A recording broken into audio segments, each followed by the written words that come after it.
Oi pessoal, aqui é a Carol Medeiros e hoje eu vou falar para vocês sobre o livro Seja Inesquecível. Acabe com o medo, domine a linguagem corporal e verbal e use a neurociência para expressar ideias e encantar qualquer público.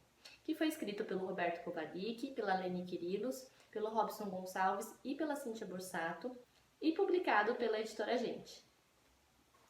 Durante o Congresso Brasileiro de Fonoaudiologia desse ano, tivemos alguns lançamentos de livros e o Seja Inesquecível foi um deles. Durante o lançamento, os autores contaram como o livro foi organizado, qual era a ideia dele, enfim. Eu adorei o lançamento e já fiquei com muita vontade de ler o livro. Tanto é que eu tenho uma lista de livros que eu quero ler, né? E quando eu vi o lançamento, esse livro já foi para o topo da lista e eu consegui trazer esse livro para vocês aqui ainda no mês de lançamento dele.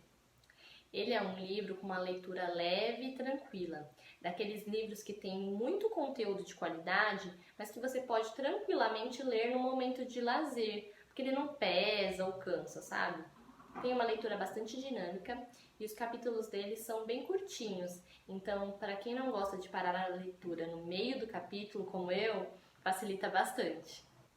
Os autores dividem o livro em 3 partes: Self, Near e Cloud.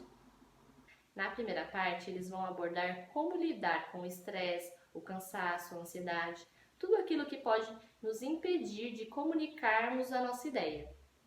É onde eles vão falar sobre as barreiras que nós mesmos construímos dentro de nós sobre a comunicação.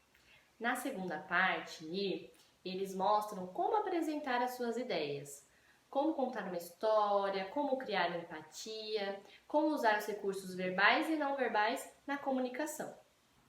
E na última parte, Cloud, eles vão abordar como se preparar para o imprevisto, como falar para um grande público e como se preparar, como lidar com situações inesperadas.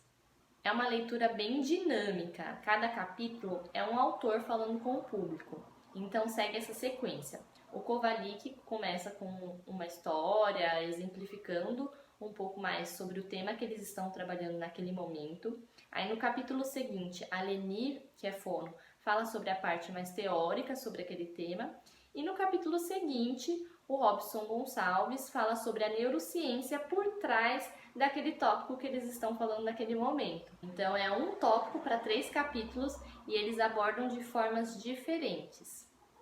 Então fica muito palpável para o leitor de identificar esses aspectos da comunicação com esses exemplos e a contextualização que eles dão no livro. Eu gosto muito de juntar exemplos com teoria porque eu acho que facilita muito a compreensão e até mesmo na leitura, para não ficar uma leitura tão pesada. Como eu falei para vocês, ele é um livro bem recente e que por enquanto ele só tem na versão digital e custa em torno de R$25. Eu adorei esse livro e considero uma excelente leitura para todos aqueles que querem aprimorar a sua comunicação ou que trabalham nessa área. E aí, pessoal, vocês conheciam esse livro? Gostaram da resenha? Conta pra gente aqui nos comentários, nós vamos adorar saber a opinião de vocês. E a gente se vê no próximo vídeo. Tchau, tchau!